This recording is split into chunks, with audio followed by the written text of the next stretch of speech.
오늘 말씀, 마가복음 말씀을 계속 봅니다. 이제 오늘로서 이제 마가복음 1장 1 마무리 짓고, 참 한 장 나가기가 어렵네요. 1장을 이제 끝을 맺게 되어지는 말씀인데요. 제가 하루는 이제 교회에 와서 말씀을 준비하다가, 여기 이제 우리 창밖을 바라보게 됐습니다. 어두우니까 가끔 블라인드를 이렇게 쳐가지고, 밝게 이제 있다 보면 창밖이 보이거든요. 창밖을 이제 운전히 딱 보면서 아래를 봤어요. 그러니까 창밖 아래에 보면은 우리가 알다시피 버스 정류장이 있잖아요. 버스 정류장이 있습니다. 그래서 마침 딱 창밖을 바라보니까 버스 몇 대가 와서 서 있고 그 버스에서 사람들이 우르르 내리는 모습들이 보이더라고요.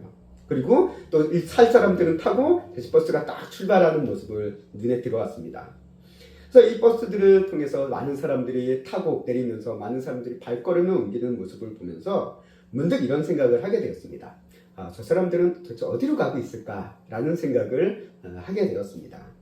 분명 저 사람들이 의미 없이 여기 내려서 우르르 걸어가진 않을 겁니다. 각자 나름대로의 목적지가 있었겠죠. 목적지가 있으니까 그 목적지를 가기 위해서 버스에서 내리고 또 어디는 갈아타고 하는 식으로 어딘가를 가고 있었을 것입니다. 근데 때로는 이제 우리가 전도를 나가서 길가에 있다 보면 어떻게 보면 의미 없이, 의미 없다고 하면 좀 이상하겠지만, 그 사람은 어떤 의미가 있겠지만, 우리가 보기에는 그냥 왔다 갔다 거리는 사람들도 간혹 보입니다. 그래서 전도하다 보면은 막 저기 갔다가 왜 운동하는 건지는 모르겠지만, 계속 왔다 갔다 보이던 사람이 몇 번씩 보이는 경우가 종종 있어요. 여하튼 이런 사람들을 보면서, 분명 목적지 없이 이렇게 왔다 갔다 하는 사람도 있고, 목적을 가지고 부지런히 움직이는 사람도 있는 것을 보게 되어집니다. 그래서 그런 모습을 보면서 드는 생각 중 하나가 무엇이냐면 우리 인생의 목적과 또 목적지가 분명한 삶은 힘들기는 하지만 바쁘기는 하지만 그래도 의미 있고 복된 삶일 것 같다라는 생각을 하게 되었습니다. 그래서 우리가 내 인생에 목적지가 있다라는 것, 내 인생에 목적이 있다라는 것. 그래서 우리가 리그 워렌 목사님 목적이 이끄는 삶이라는 책도 있잖아요. 그래서 우리 인생의 목적이 뭐냐라는 하나님께서 주신 인생의 목적이 우리에게 있다라는 것을 이제 일깨워주는 책 중 하나인데, 그런 인생의 어떤 목적을 가지고 이제 하나님께서 주신 목적을 발견하는 사람도 있고 아니면 개인의 어떤 욕망 속에서 가지고 있는 목적일 수도 있겠지만 어떤 목적이 있는 사람은 그래도 열심히 그 목적지를 향해 나아가는 모습을 우리는 항상 보게 되었습니다. 오늘 우리 예수님도 마찬가지셨습니다. 예수님께서 이 땅에 오시고 이 하나님의 아들이신 예수님께서 왜 인간의 몸을 입고 태어나셔서 이 땅에 오셨을까? 라고 하는 이 목적이 무엇인가라는 것을 오늘 성경이 우리에게 이야기해주고 있다는 것입니다. 요즘 우리가 TV나 또 유튜브 이런 것들을 보다 보면 여행 다니는 이야기들이 참 많습니다.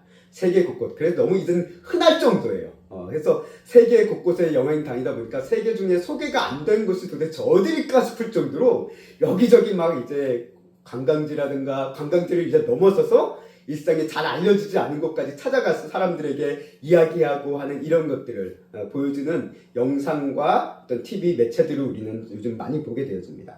그래서 관광지를 소개하면서 이런 관광지 너희 가봤어? 라는 그런 뉘앙스죠. 너희는 모르는 건 우리가 소개해줄게 라는 뉘앙스로 이제 보여주는 이런 유튜브나 영상들의 모습을 통해서 우리가 구경을 합니다. 저런 곳이 있구나. 저런 곳이 있네? 이렇게 봅니다. 그럼 예수님께서 이 땅에 오신 이유는 뭘까요? 세상 구경하러 오신 걸까요? 세상님께서 관광하러 오신 걸까요? 하나님 나라의 유튜버가 되기 위해서 이 땅에 오신 걸까요? 아닙니다. 예수님께서 이 땅에 오신 목적은 분명하셨습니다. 오늘 말씀 가운데 보면 예수님은 나는 놀러 온 게 아니다. 나는 기적을 일으키고 그 기적을 너에게 보여주시기 위해서만 온 것이 아니다라는 것을 분명히 선언하시는 말씀이 있습니다. 예수님은 무엇을 위해서 오셨을까요? 오늘 말씀이 이야기합니다. 마가복음 1장 38절 말씀을 함께 읽겠습니다. 우리 읽겠습니다. 이르시되 우리가 다른 가까운 마을로 가자. 거기서도 전도하리니 내가 이를 위하여 왔노라 하시고 아멘. 자, 예수님께서 이를 위하여 왔다라고 얘기합니다. 이게 하나님 목적이라는 거죠. 내가 이 땅에 온 이것은 내가 이것을 위해서 이 땅에 왔다라는 거예요. 이를 위하면 무엇을 얘기합니까? 그 앞서 나오는 그 다음 앞에 있는 문구죠. 전도하리니라는 말씀을 가리키는 거죠. 예수님은 다시 말해 내가 전도하기 위해 이 땅에 왔다라고 이야기하고 계신다는 것입니다. 예수님의 목적은 그럼 전도라는 거예요. 우리가 이 전도라는 맛이 딱 나오는 순간 우리 성도님들의 표정은 참 그다지 좋지 않습니다. 왜냐하면 전도에 대한 부담감이 항상 있거든요. 목회자는 저도 마찬가지입니다. 저를 포함해서 우리 성도들에게 전도하면 참 부담스러운 단어예요. 해야 된다라는 것은 알겠지만 막상 하려고 하면 부담스럽고 힘들고 하는 그런 단어가 전도가 아닐까라고 생각되었습니다. 하나 우리가 성경에서 얘기하는 전도, 그리고 예수님께서 말씀하신 전도의 의미가 무엇인가라는 것을 우리가 먼저 좀 생각해 볼 필요가 있다라고 생각되었습니다. 우리에게 전도는 무엇입니까? 우리에게 전도는 다른 누군가를 교회에 데려와서 등록하는 거예요. 이게 우리가 생각하는 전도입니다. 교회에 일단 누군가를 데려와야 된다는 게 우리가 생각하는 전도예요. 물론 그게 틀린 거는 아닙니다. 전도의 일부분은 맞습니다. 근데 전도의 본질이냐라고 한다면 우리는 조금 생각해 볼 필요가 있다는 것이죠.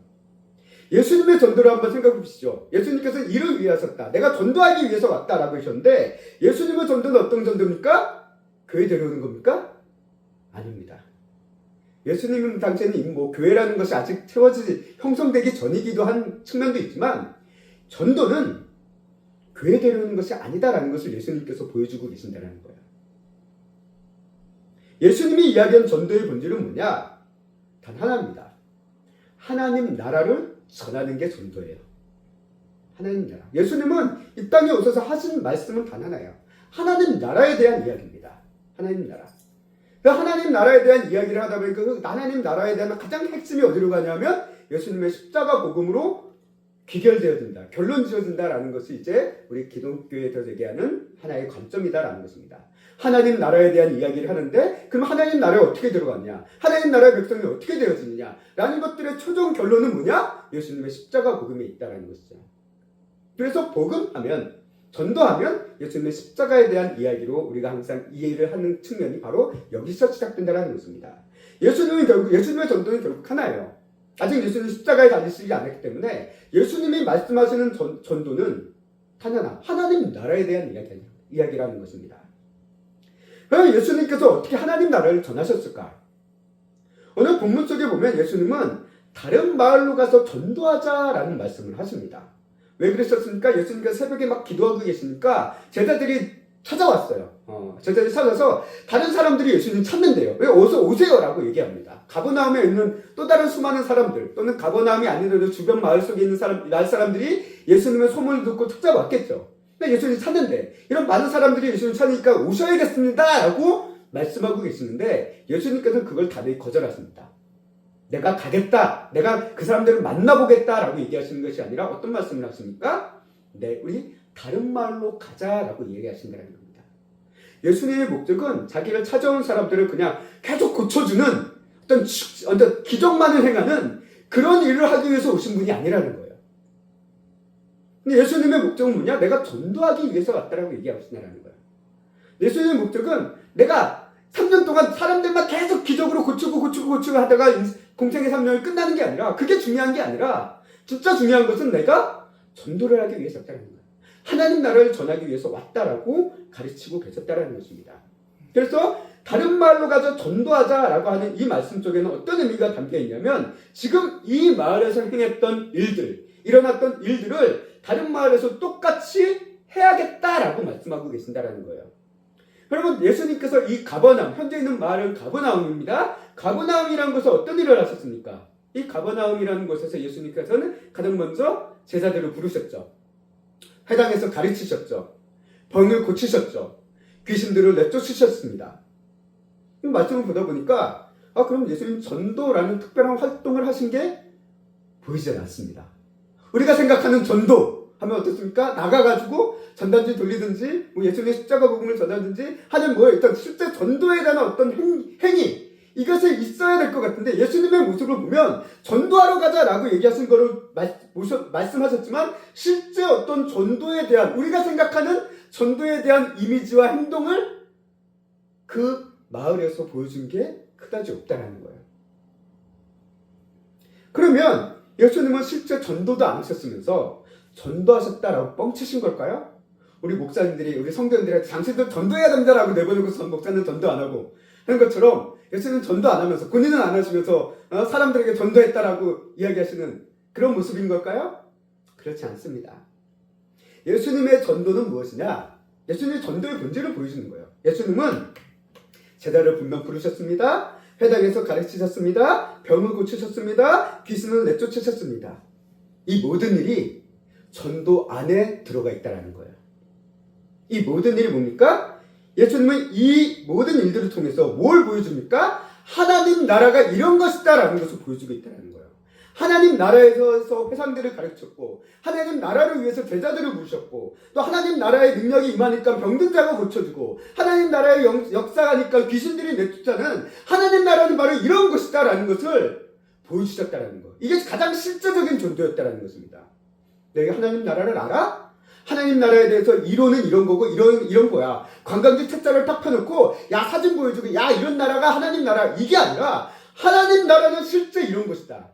하나님 나라에서는 이런 일들이 일어나고 하나님 나라에서 이런 일들이 있기 때문에 지금 너희가 억눌렸던 이런 삶의 모습은 전혀 없는 것이 하나님 나라다라는 것을 하는 예수님께서는 친히 보여주셨고 그게 하나님 나라에 대한 전도라는 하나의 특징적이에요. 예수님은 그렇기 때문에 예수님의 삶, 예수님의 말씀, 예수님이 향했던 모든 것들이 전도다라고 우리는 정리해 볼 수 있다는 것입니다.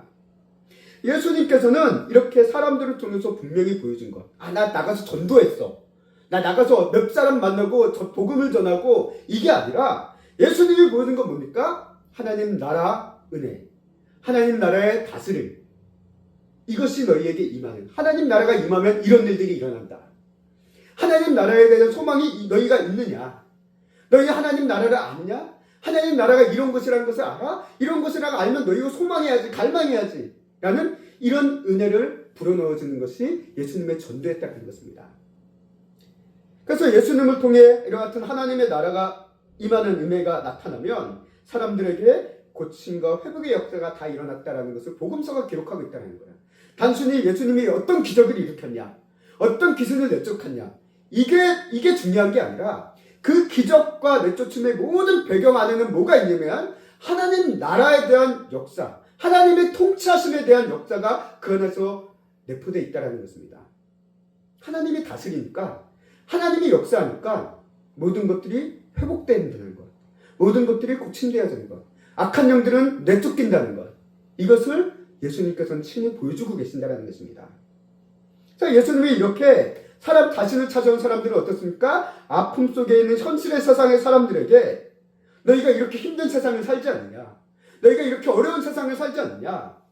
그런데 너희의 세상이 너희가 바라보는 세상이 이게 끝이 아니야. 그게 아니라 너희에게 더 좋은 나라가 있어. 너희가 갈 수 있는 소망의 나라가 있어. 바로 하나님 나라야. 라는 것들을 전하셨다라는 것입니다. 그 하나님 나라에 대한 이야기. 이게 바로 전도다라는 것을 성경은 우리에게 얘기합니다. 그래서 예수님의 그 모든 행적이 바로 전도였다라고 우리는 이야기할 수 있다는 거죠. 그래서 우리가 흔히 생각하는 사형리, 전도 폭발 또는 여러 가지 요즘 전도 방법들은 다양하게 요즘 만들어지고 이제 수단 이런 방법들이 이제 다양하게 나오긴 하는데 중요한 건 이거는 전도의 전달 방법이지 전도 자체가 아닙니다. 전도의 핵심은 아니에요. 전도는 뭐냐? 예수님의 하나님 나라에 대한 말씀과 행적 자체가 바로 전도다라고 얘기합니다. 그래서 흔히 얘기하기를 전도하면 바로 예수님을 이야기하는 것이 전도다라고 우리가 이야기를 하게 되는 겁니다. 자, 그래서 마가복음 1장 39절 말씀을 함께 읽겠습니다. 이제 예수님께서 마을을 옮기신 거예요. 그래서 어디로 가셨습니까? 함께 읽겠습니다. 시작. 갈릴리에 다니시며 그들의 여러 회당에서 전도하시고 또 귀신들을 쫓으시더라. 아멘. 예수님의 전도는 딱 사람들을 만나서 교회 다니세요? 이게 아니라 하나님 나라. 그래서 예수님이 가장 처음 공생을 시작하면서 얘기하신 말씀이 뭡니까? 하나님의 나라가 가까이 왔다라고 이야기하신 거잖아요.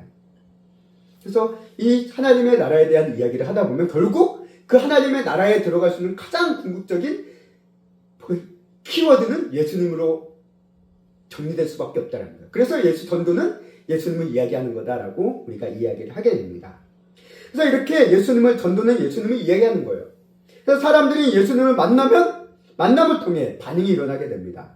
예수님을 믿고 회개함으로 하나님께로 돌아와서 하나님의 나라를 소망하든지, 예수님을 부정하고 거부함을 통해 하나님을 돌아오는 것을 거부하고 그냥 현실의 세상 속에서 안주하며 살아가든지, 둘 중에 하나의 모습 속을 택하게 된다는 것입니다. 중간은 없어요. 어디든지 반드시 택하게 된다는 것입니다. 그래서 요한복음 13장 20절 말씀에 예수님께서 이런 말씀도 하십니다. 우리 함께 읽겠습니다. 내가 진실로 진실로 너희에게 이르노니 내가 보낸 자를 영접하는 자를 나를 영접하는 것이요 나를 영접하는 자는 나를 보내신 이를 영접하는 것이니라. 아멘. 예수님이 얘기해요. 영접한다는 것이 뭡니까? 간단히 얘기하면 믿는다라는 얘기예요. 믿는다라는 얘기입니다. 그러니까 예수님이 내가 보낸 자는 누굽니까? 제자들을 얘기하는 거지만 동시에 오늘 이 땅에 그리스도인들, 복음을 가지고 전하고 있는 모든 그리스도인들을 얘기하고 있습니다. 그들을 영접하는 자, 그들을 환영하며 그들의 얘기에 귀 기울여주는 자, 그런 사람들, 그리고 그들의 복음의 얘기를 영접하는 자는 나를 영접하는 거다. 예수님을 영접하는 거고, 예수님을 영접하는 자는 또 누굴 영접하는 겁니까? 나를 보내신 자. 예수님을 보내신 자가 누굽니까? 하나님 아버지잖아요. 하나님 아버지를 영접하는 것이다, 믿는 것이다 라고 예수님께서 요한복음 통해서 말씀하십니다. 그래서 예수님은 이처럼 예수님의 말씀과 삶의 가르침을 통해 예수님을 믿든지 아니면 거부하든지 둘 중에 하나를 반드시 선택하게 된다는 것입니다. 그래서 사도 바울은 이 전도에 대해서 우리가 이렇게 표현하는 바를 우리가 볼 수 있습니다. 고린도전서 1장 21절 말씀인데 함께 읽겠습니다. 하나님의 지혜에 있어서는 이 세상이 자기 지혜로 하나님을 알지 못하므로 하나님께서 전도에 미련한 것으로 믿는 자들을 구원하시기를 기뻐하셨도다. 아멘. 사도 바울이 얘기해요. 하나님께서 전도에 미련한 것으로 믿는 자들을 구원하시기를 기뻐하셨다라고 얘기합니다. 당시에 사도 바울도 얘기하는 거예요. 사도 바울이 뭐라고 얘기합니까? 사도 바울은 어떻게 보면 전도에 목숨을 건 사람이었잖아요. 그 사람이 얘기해요. 뭐라고 얘기하니까 전도는 미련한 것이다 라고 얘기합니다. 사도 바울도 인정해요. 전도는 진짜 미련한 짓이야. 전도는요, 어떻게 보면 어느 시대를 막론하고 세상 사람들이 보면 항상 이 전도는 미련한 거예요. 미련한 겁니다. 많은 사람들에게 하나님 나라와 예수님에 대한 이야기 자체가 허황된 말처럼 들리고, 정말 헛소리처럼 들리고, 미련한 소리처럼 들리고, 때로는 그 말씀을 전하는 사람들의 모습이 미련해 보이고 어리석어 보이고 멸시를 받는 모습이라는 겁니다. 특히 오늘날 같이 스스로가 똑똑하다고 생각하는 현대인일수록 전도에 대한 모습을 무시하고 멸시하는 모습들이 더욱더 강해지고 있다는 것을 우리는 부인할 수 없습니다.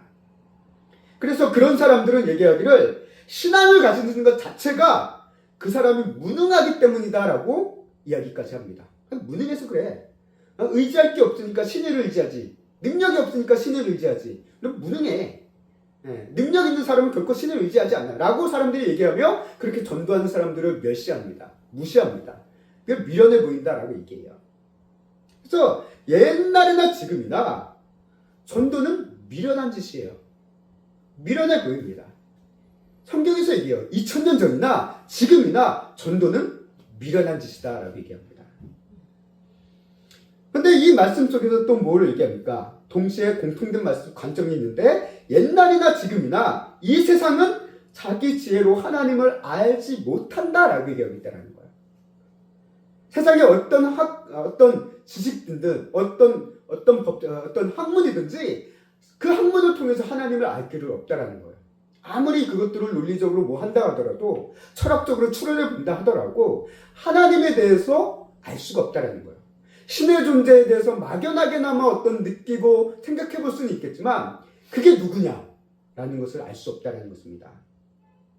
그래서 옛날이나 지금이나 자기 지혜로 하나님을 알지 못하고 그런 세상 속에서 전도하는 것은 미련해 보이는 속에서 이야기를 합니다. 하나님은 왜 이 세상이 자기 지혜로 하나님을 알지 못하는 자들에게 왜 이렇게 알게 하시지 않을까요? 우리 애굽의 10가지 재앙, 홍해가 갈라지는 기적, 요단강이 갈라지는 기적, 막 만나가 내리는 이런 기적, 세상 어느도 부인하지 못하는 하나님의 놀라운 기적들을 사람들에게 계속 보여주고 계속 쏟아부고 계속 나타내게 하시면 하나님을 알게 하실 것 같은데 왜 그렇게 안 하실까요? 하나님이 그렇게 안 하신다라요. 하나님은 뭘 기뻐하신대요? 내가 기적을 보이시는 게 아니라 오히려 미련해 보이고 멸시와 무시를 당하는 전도를 통해서만 하나님을 알게 하셨다라고, 그렇게 하시기로 결정하셨다라고 성경이 기록하고 있다는 거예요. 왜 세련돼 보이고 멋있어 보이고 화려하고 우아한 방법으로 하나님을 알게 하지 않으셨을까요? 왜 전도라는 이 미련한 방법, 무식한 방법, 지금도 예나 지금이나 멸시받는 이 전도라는 방법을 통해서 하나님을 알게 하신 걸까요? 그 이유가 과연 뭘까? 그 이유는요, 이 무식해 보이는 전도, 미련해 보이는 이 전도이기 때문에 그래요. 이 무식해 보이고 미련해지는 전도를 통해서만 하나님께서 하시는 일이 드러나기 때문에 그럽니다. 이 전도, 미련해 보이고 무식해 보이는 이게 사람들에게 멸시받는 전도이기 때문에 하나님께서 역사하시지 않으면 이 전도의 결과가 나타나지 않는다는 거예요. 미련해 보이고 무식해 보이는 이 전도를 통해서 사람들에게 조롱받고 또는 외면받는 이 전도를 통해서 통한 전도지만, 하나님께서 일하시면 어떤 일이 일어납니까? 믿는 자들이 구원을 받게 되는 놀라운 일이 벌어지게 된다는 것입니다. 그래서 사도 바울이 얘기합니다. 전도에 미련한 것으로 믿는 자들을 구원하시기를 기뻐하셨도다라고 얘기합니다. 오직 이 방법밖에 없다라는 거예요. 하나님께서는 이 방법만을 사용하시기로 결정하셨다라는 것입니다. 미련해 보이는 방법. 우리 같은 오늘 요즘 시대 현대인일수록 어때요? 세련돼 보이는 것, 우아해 보이는 방법만을 사용하기를 원합니다. 그게 사람들에게도 보기 좋아 보이거든요. 근데 하나님은 아니래요. 세련돼 보이는 거, 우아해 보이는 거 다 필요 없어. 미련해 보이는 이 전도만은 난 사용할 거야. 왜? 미련해 보이고 어리석어 보이지만 네 능력으로 하는 게 아니라 내 하나님의 능력, 내 능력으로 이곳에 하나님께서 이루신 일들을 보게 하시기 위해서 이 전도라는 미련한 방법을 사용하시기로 결정하셨다라고 사도 바울이 이야기합니다. 그래서 전도의 본질은 뭡니까? 전도는요, 설득과 권유가 아닙니다. 물론 이 설득과 권유라는 측면이 포함될 수는 있어요. 그래서 우리는 때때로 전도를 하다 보면 우리 안에 마음속에 있는 것이 뭐냐면, 내가 논리적으로 잘 이야기해서 이 사람을 논리적으로 굴복하게 하려고 하는 그런 마음이 좀 있습니다. 내가 잘 권유를 해서 그 마음을 잘 끌어당기고 하자는 이런 마음이 우리에게 있습니다. 그런데요, 하나님께서 오늘 이 말씀을 통해서 분명히 얘기해요. 전도는 그게 아니다. 전도는 하나님의 능력이고 하나님의 은혜다. 네가 아무리 설득을 잘하고 네가 아무리 권유를 해도 하나님께서 역사하시지 않으면 전도의 결실은, 전도의 열매는 일어날 수 없다라는 것을 우리에게 일깨워 주신다라는 것입니다. 전도는 그래서 미련해요. 전도는 그래서 어리석어 보입니다. 그러나 하나님이 이 전도만을 통해서, 어제 가장 약해 보이는 이 전도만을 통해서 하나님께서 일하시기로 작정하셨다는 것입니다. 어떻게 보면 성경의 모든 관점들은 그래요. 하나님은 강한 데서 역사하시지 않습니다. 항상 약한 데서 하나님의 강함을 나타내시는 것을 이야기하고 있다는 거예요. 왜? 그 이유는 인간이 약할 때 진짜 하나님의 능력만이 깨닫게 하시기 위해서. 아니면 우리 사람은 항상 우리 마음은 어떻습니까? 내가 있다고 그러거든요. 아, 내가 있어. 내가 잘했어. 내가 능력이 있어. 근데 전도는 어떻습니까? 미련해요. 내 힘으로 되신 일이 아니라는 것입니다. 그래서 하나님은 이 방법을 사용하시기로 결정하셨다는 것이죠. 그러다 보니까 우리가 이 부분을 놓치는 거예요. 전도는 하나님의 능력이고 하나님의 은혜입니다. 그러다 보니까 우리가 이 부분을 놓치니까 우리가 전도하면 내가 누군가를 꼭 설득해야 될 것 같습니다. 내가 누군가를 설득해서 권유하고 예수님을 꼭 내가 믿게 만들어야만 할 것 같아요. 그리고 그를 통해서 교회에 등록할 수 있도록 이끌어야 된다라는 그런 부담감. 어떻게 보면 약간 뭐라고 할까요? 영업 활동을 하는 것 같은, 영업 실적을 올리는 것 같은 그런 생각을 알게 모르게 우리가 갖고 있다는 겁니다. 근데 전도는요, 오늘 말씀 얘기가 하나님께서 하시는 겁니다. 우리는 전도의 통로와 연결점이 될 뿐이다라고 이야기하고 있고, 그게 가장 우리가 전도에 대한 인식의 중요한 관점이라는 거예요. 나는 아무것도 아니야. 나를 통해서 하나님의 은혜가 흘러갈 수 있도록, 복음의 능력이 그 사람에게 흘러갈 수 있도록 우리는 파이프라인의 역할을 감당하는 거지, 내가 그 사람의 마음을 열고 내가 그 사람의 마음을 이끌고 믿게 한다라는 것은 우리의 교만이라는 것입니다. 전도의 결실은 하나님께 있습니다. 그래서 사도 바울이 얘기하잖아요. 나는 심었고 아볼로는 물을 주었고 그러나 자라게 하시는 이는 하나님이시다라고 얘기하시잖아요. 이건 물론 교회에 대한 이야기지만 전도에 대한 결실도 마찬가지입니다.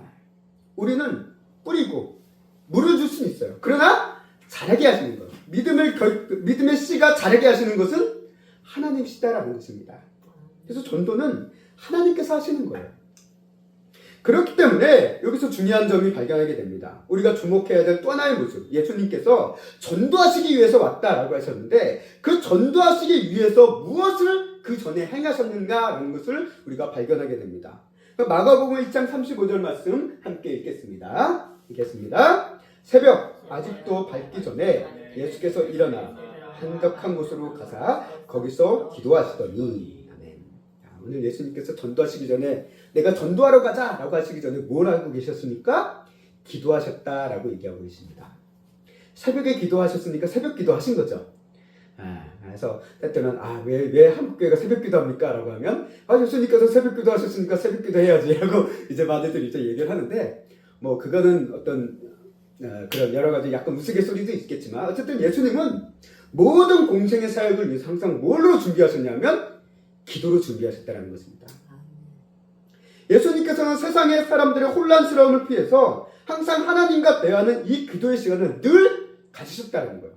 물론 성경에 매번 이것을 반복적으로 기록하고 있지 않지만 예수님의 삶의 어떤 모습을 분명 바라본다면 예수님은 항상 시간이 될 때 또는 때로는 시간을 내서 하나님과 이렇게 기도하는 시간을 늘 홀로 가졌을 것이다 라고 추측해보기엔 충분하다는 것입니다.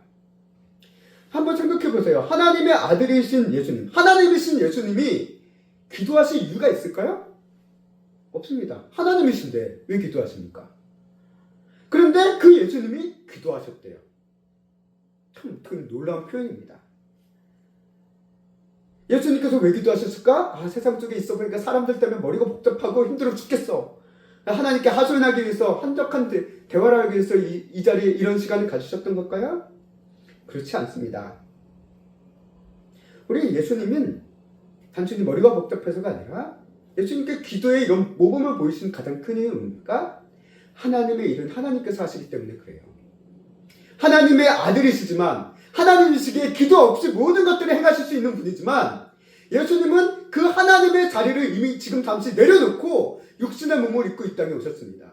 그래서 인간의 몸으로서 이 땅에 계시기 때문에 하나님의 능력을 친히 행하시기보다는 하나님 성령님의 역사를 항상 기도했고 성령님께서 일하시는 것을 늘 기도하셨다는 것입니다.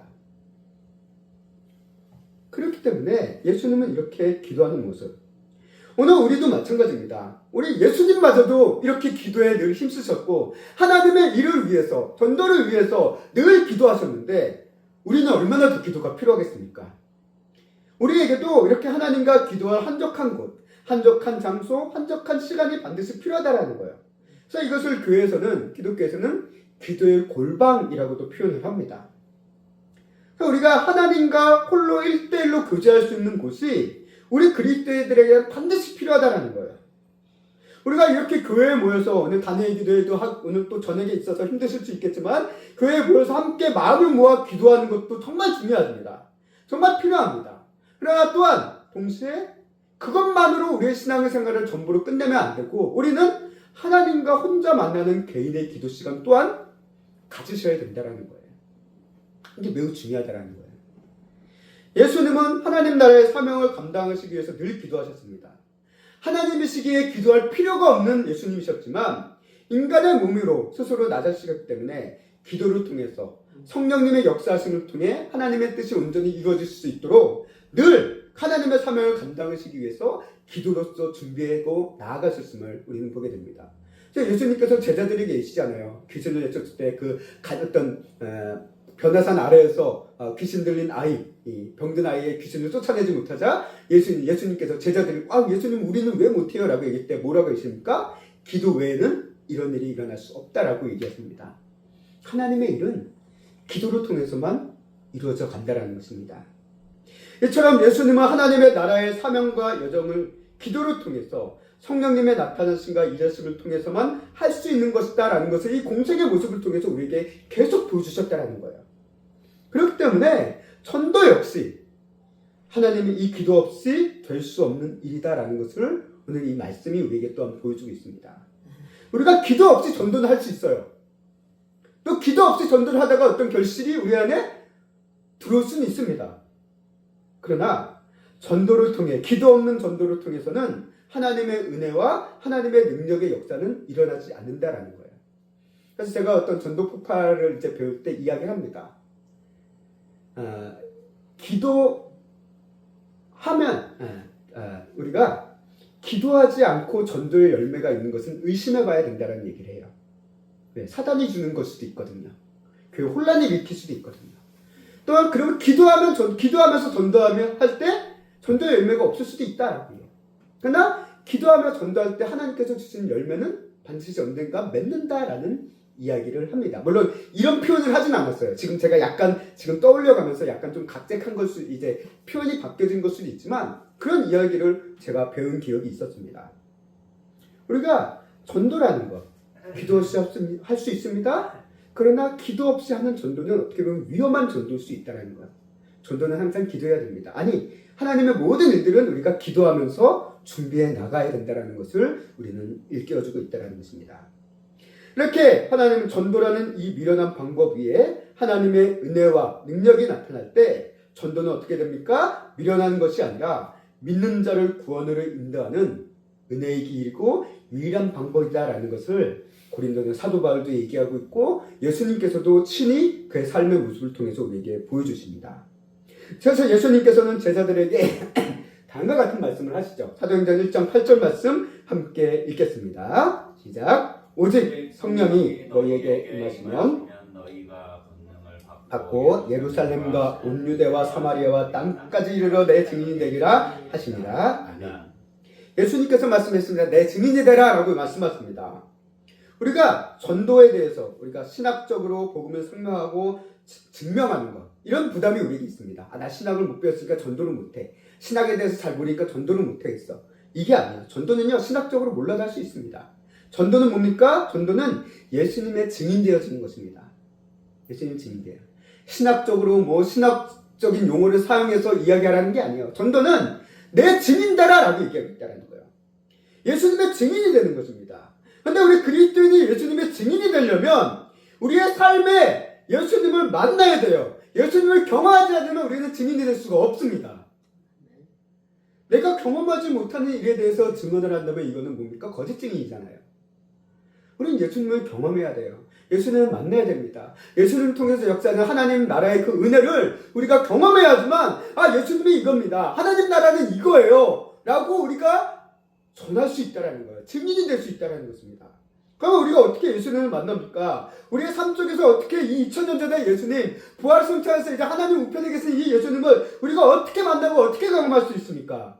예수님께서 오늘 말씀이 1장 8절 말씀에서 이야기하죠.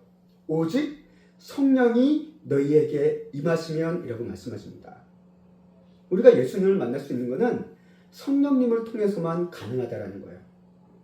2000년 전에 십자가에서 죽으시고 3일 만에 살아나시고 다시 하늘로 올라가셔서 하나님 우편에서 우리를 위해서 이 기도하고 계시는 그 예수님을 우리는 성령님을 통해서만 오늘 지금 이 순간 우리가 만날 수 있고 우리가 경험할 수 있고 우리가 함께하고 계신다라는 것을 우리가 깨달을 수 있다라는 것입니다. 그렇기 때문에 우리가 이 성령님을 통해서만 예수님을 만나게 되어지고 이 성령님을 만나기 위해서 우리는 뭘 합니까? 기도로 준비해야 된다는 거예요. 그래서 이 사도행전 말씀을 보면 이들이 예루살렘 성을 떠나지 않고 하나님께서 성령이 오시기까지 제자들이 무엇을 하고 있었습니까? 기도하고 있었다라는 거예요. 기도하고 있었을 때 성령이 임했다라는 것입니다. 그래서 이 성령이 임할 때 우리는 비로소 증인이 되어질 수 있고 증인이 되어지기 때문에 우리가 비로소 전도로 온전히 할 수 있는 그 길이 우리에게 열리게 되어진다라는 것입니다. 이것이 바로 그렇기 때문에 우리 또한 오늘 예수님처럼 내가 이를 위해서 왔다. 내가 전도하기 위해서 왔다는 이 말씀으로 통해서 이를 위해서 기도하신 이 예수님의 모습이 오늘 우리에게 주어지는 사명이고 우리가 준비해야 될 가장 중요한 모습이다라는 것을 일깨워주고 있음을 깨닫게 됩니다. 자, 이제 말씀을 정리하겠습니다. 오늘 예수님께서 오신 이유, 모든 영혼은 하나님의 나라의 백성과 하나님의 자녀로 부르시기 위해서 오셨다라는 것이 우리 성경에 가장 가르친 핵심입니다. 우리가 지난주에 예수님의 5가지 사역에 대해서 PPT로 이렇게 잠깐 이야기를 했죠. 제자를 세우시고 가르치고 고치시고 쫓아내시고 그리고 전도하시고 라고 얘기합니다. 그 중심에 고치신다라는 것이 있다라고 이야기했습니다. 이 고치심의 본질의 핵심은 뭡니까? 죄인이 하나님의 자녀로 고침을 받는 겁니다. 이를 위해서 병고침과 귀신을 내쫓는 일을 통해 하나님의 살아계심과 사랑하심과 하나님의 통치의 역사하심이 일어나면 이런 일이 일어난다라는 것들을 하나님께서는 친히 예수님께서는 보여주셨습니다. 예수님께서는 이를 위해서 오셨습니다.